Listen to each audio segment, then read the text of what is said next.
Good evening, good morning, good afternoon. Welcome back, Mafia Roundtable. This is Dominic Cicali, Part 3, Final Chapter.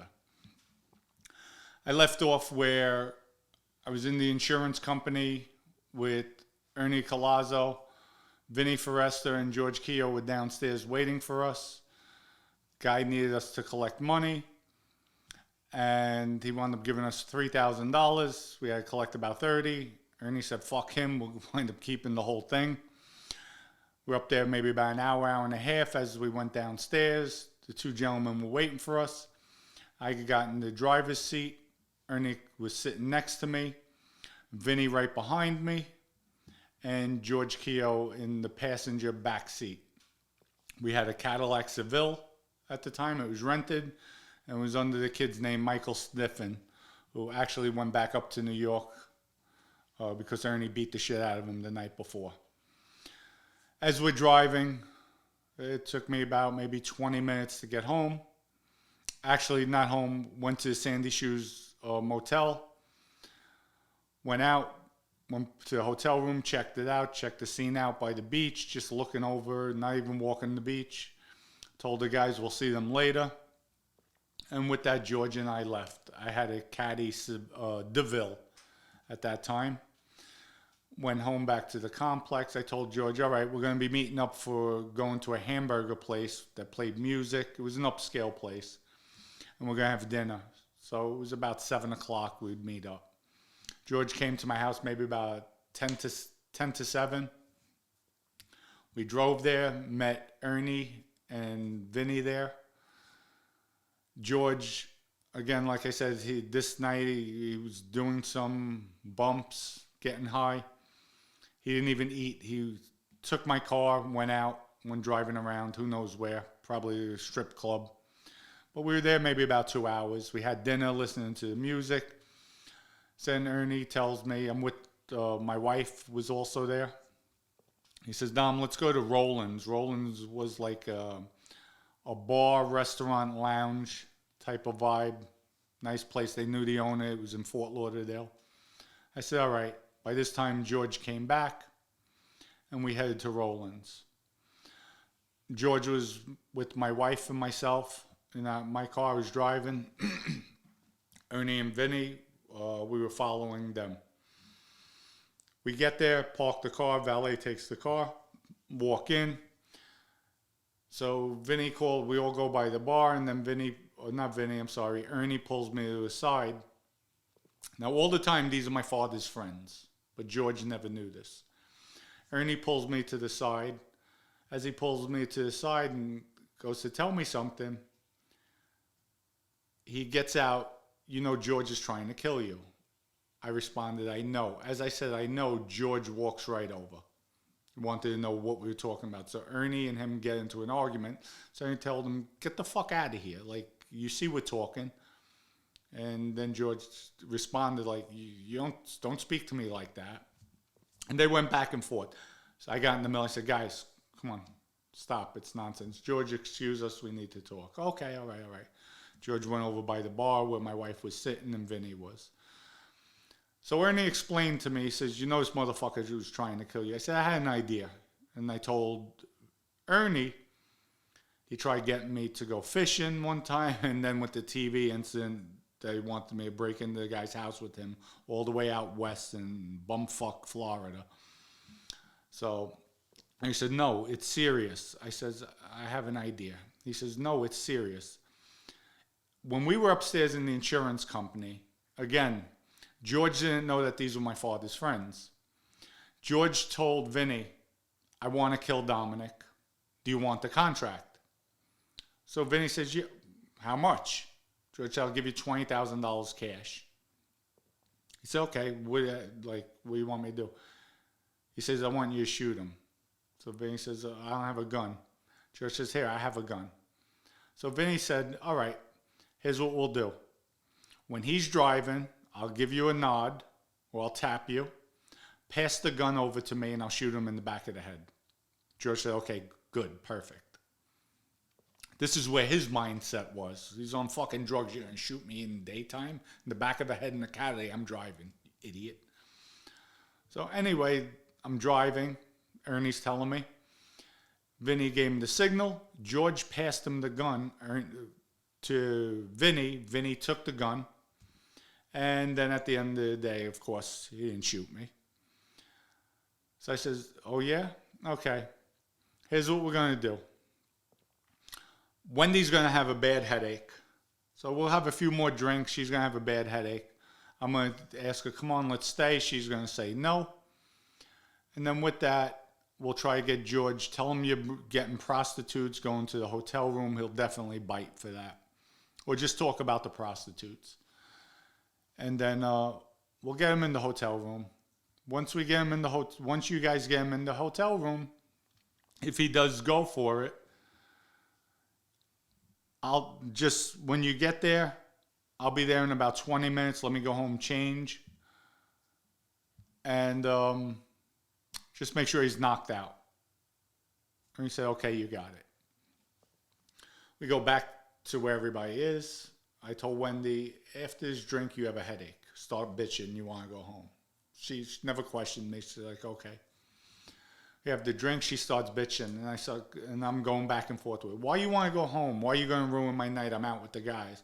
I want to go home, I have a headache. She's going back and forth with me. So I'm like, guys, I'm going to head out. She has a headache. I don't feel like arguing with her. You know, I can't meet up with you guys. And I'm like, you know, I'm sorry. Did you got the girls? So, yeah, we have all the girls coming. I said, I'm sorry. Hey, George, you want to come with me? Or you want to go with them? They're getting the hookers. So right away, George like, no, I'll go with them. I'll go with them. Not knowing that my father's friends till this point even. So then George comes up to me. Hey, you have $20? Yeah, here's 20. All right, I'll see you in the morning. All right, guys, have a good night. We leave. Wendy never said anything, never questioned me. I go home. Right away, I change out of the clothes. I throw on black. I grab my 380. I have the silencer on the side. I put the silencer right here. 380 right next to it in my waistband. I'm leaving the house. I told her, Wendy, just go to bed. I leave. I go to the Sandy Shoes Motel. They're there. I see the cars already there. I'm figuring, all right, they're going to be knocked out. As I'm walking up the stairs, now they're on the 3rd floor. Everything's open. This is a motel. And they're, I think, 2nd or 3rd to the end unit. I knock on the door. As I knock on the door, I said, let me just be prepared. So I pulled out the gun real quick. I put the silencer on. I screw it on. And I have it by my side.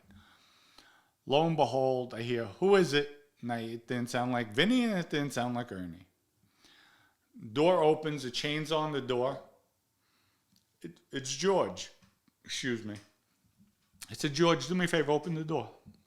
I couldn't take that fucking bitch, and I had to leave. He smiles. He's like, oh, good. Glad you're here.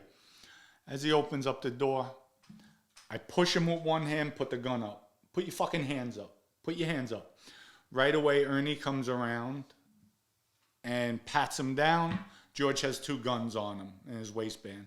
I think a 38 and a 25, automatic, 38 revolver.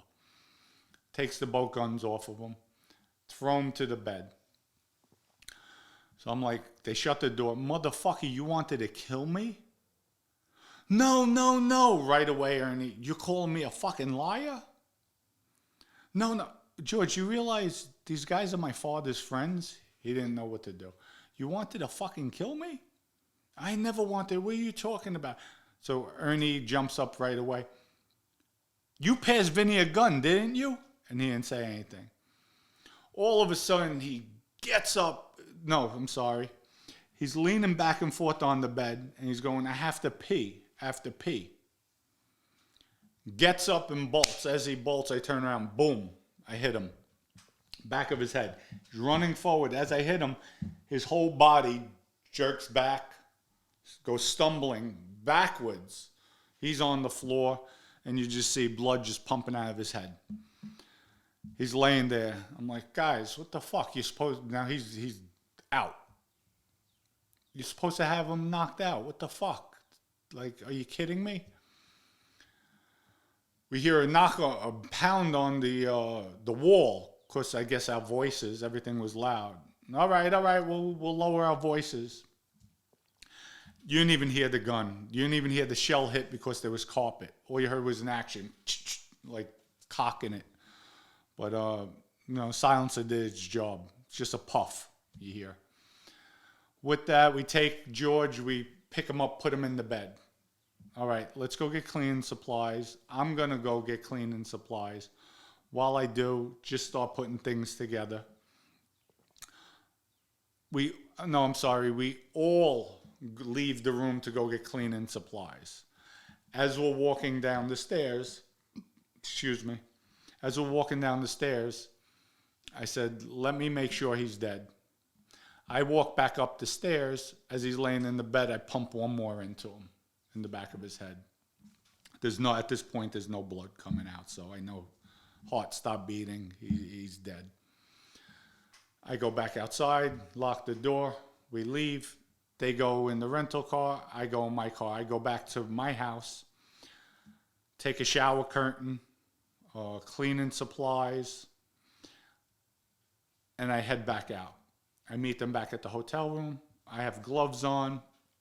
Ernie's smoking cigarettes, drinking. I'm just focused, cleaning as best as we can. Get all the bloody towels, rags, everything. Wrap George up. I even had a car cover. Put him in the shower curtain. Then the car cover, wrap him up, duct tape it. So we have the body all wrapped up. We're cleaning up with the sheets, everything. So we have the garbage bags, throw everything in the garbage bags. Now we're getting them out of the room. We start dragging them, going down the stairs, boom, boom, boom. I open up the trunk to my car. We put the body inside the trunk of the car. Close the trunk.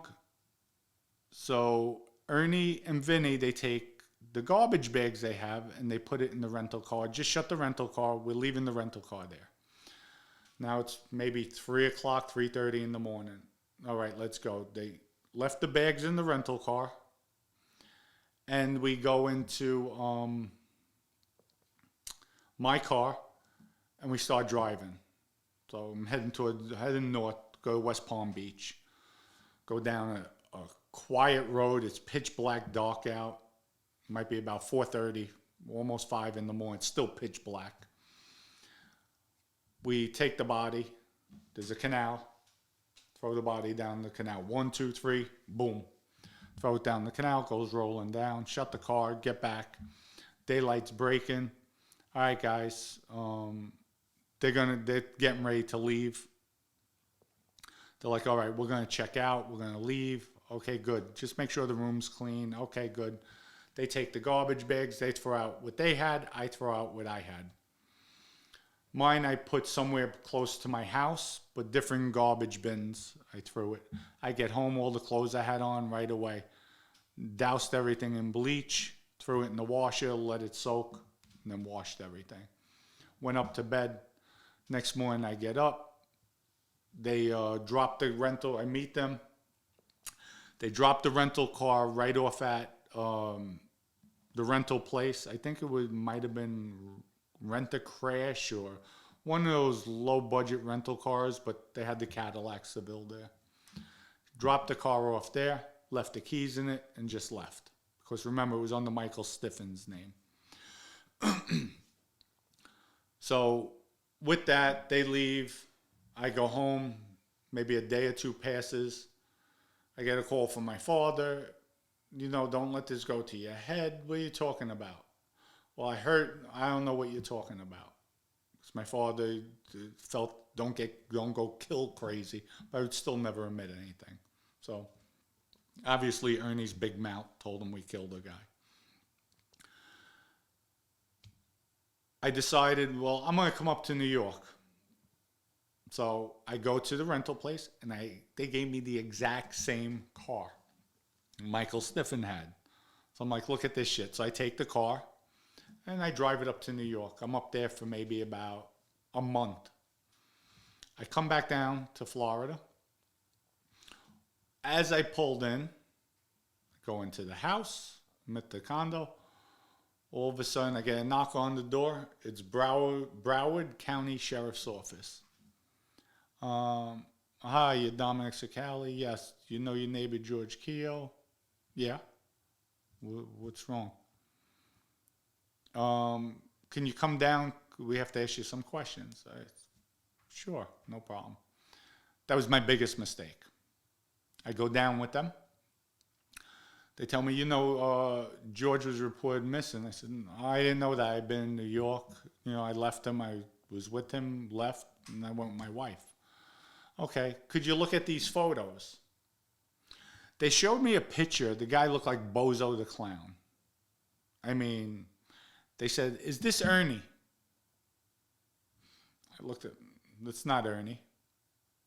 Are you sure? I said, no, that's not Ernie. Not the Ernie I know. They arrest me and charge me with accessory to after the fact the first degree murder. I'm like, wow, okay. Murder, okay.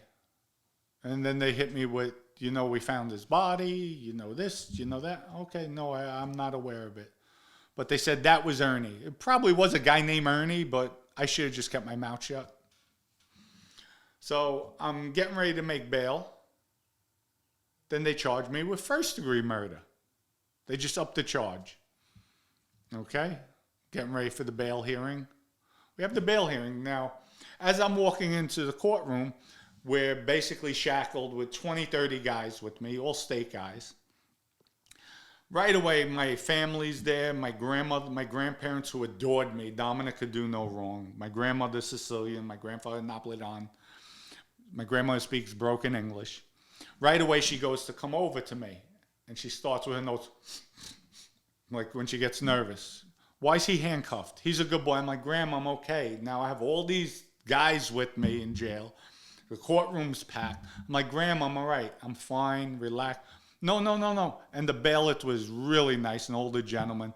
Ma'am, just relax. No, but he's a good boy. Like, he shouldn't be handcuffed. So as they're going back and forth, I'm like, Grandma, I'll be all right. Everybody's probably saying in the courtroom, she made a big spectacle of it. He's a good boy. He shouldn't be handcuffed. What are you doing? He's a good boy. He's a good boy. I'm like, Grandma, I'm all right. Everybody's saying this jerk is probably in for running a red light or drunk driving, something ridiculous, or jaywalking. Like, it can't be a serious charge. I was probably the only one with a lawyer, sure, with all state guys. All of a sudden, nobody knows why I'm there other than us. The state of Florida charges Dominic Sicali with accessory to after the fact of first degree murder and first degree murder. They all looked at my grandmother like, are you kidding me? And that was just hilarious. Like, even the bailiff, like, he's a good boy and his first degree murder. So with that, my grandparents, they wound up putting up their house for the bail. I get bailed out. I'm out maybe about 2 weeks. We had connections in New York with police officers that would tip us off. I get a call. Actually, my mother-in-law gets the call. She tells me, Dom, your friend is ratting on you. I said, what are you talking about? Ernie. They arrested Ernie. They just arrested him. They found his fingerprints from a cigarette butt that they discovered in a trash bag. She's telling me this. Let him know, let Dominic know A, B, and C happened. So she tells me A, B, and C happened. Only Ernie knew. Me, Ernie, and Vinny. We were the only ones that knew that. I called my father, Dad, on a payphone. Your friend's fucking ratting on me. He's making up lies. Nah, Dom, you don't know what you're talking about. Dad, I know what I'm talking about. Your fucking friend's ratting on me. With that, they come at me with a plea, the state. They asked me to take a plea to manslaughter. I'm looking at the electric chair. We're going to trial. I have no record, never convicted before of any crimes. Been arrested, no convictions. So I'm taking this case to trial. They come at me with a plea, manslaughter, 3-year mandatory with the gun charge. So I'm weighing it out. Electric chair or 25 to life, or 7 years with a 3-year mandatory. I turned around to my lawyer. I said, you know what? They never recovered a weapon. Tell them to drop the gun charge, which makes me eligible to get good time. So it's not a mandatory 3 years. And I'll take the plea deal. Comes back. They accepted your terms. They're dropping the gun charge. Cool, I'll take the plea deal. Now, as I'm at sentencing, I got locked up, and that's for another time, but I was in for home invasion. While I was out on bail, I got hit with a home invasion. I got arrested. And lo and behold, I go in front of the same judge. So now the judge who has my murder case has the home invasion with the armed robbery, all that. I'm like, oh, geez, I'm fucked. I'm just totally fucked. So we're sitting there. He said, you're lucky I'm a man of my word, Mr. Sakali. You're a young man. You better get your act together. And by the way, I know you have another case in front of me. That we'll deal with at another time. But for now, I'm going to honor your plea agreement. It's already made. I'm a man of my word. Sentences me 7 years. My lawyer asks for a minute, needs to go over something with me. My lawyer hands me an envelope. I open up the envelope. It's a letter from Ernie Colazzo. Your lawyer didn't get you this plea. I got you this plea because I told the state that it was self-defense. That George had a gun, George pulled out a gun, you had a gun, and you shot him.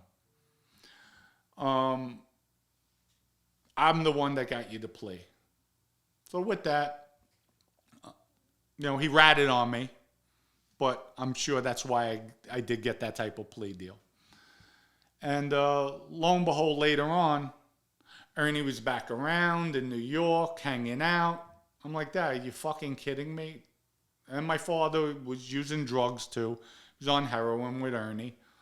One day, just so happens they're together in the car. Ernie does his shot, and Ernie OD'd in the car. And my father said, yeah, I was driving around with him. I waited, and, Ernie died. And then after I knew he was dead, I called 911 for him. So thank you. That's all he said, thank you. I said, thank you. Appreciate it. That's what you're supposed to do. And we left it at that. But when I do look back, George was trying to kill me. George was in the life. George tried numerous times to set me up, have me killed, even himself kill me, and probably my wife too at the time. So George wasn't an innocent guy. Did we do him wrong? Yes. But, the strong survive. And I was the lucky one at that point. So I hope you guys like this story. We have many more to come. And it's a shame that a life was lost here. But at the end of the day, that was my past life. Now, just moving on, moving forward. And my thoughts and prayers do go out to my victims and their families. And I feel for it. But these stories need to be told, need to come out. And I'm the one doing it right now. So wish everybody the best. Please hit that subscribe button. You don't have to worry.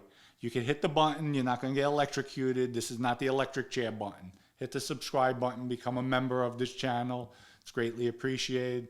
Love all the support, the comments. Keep them coming. Everybody have a good night, good morning, good evening. Peace out.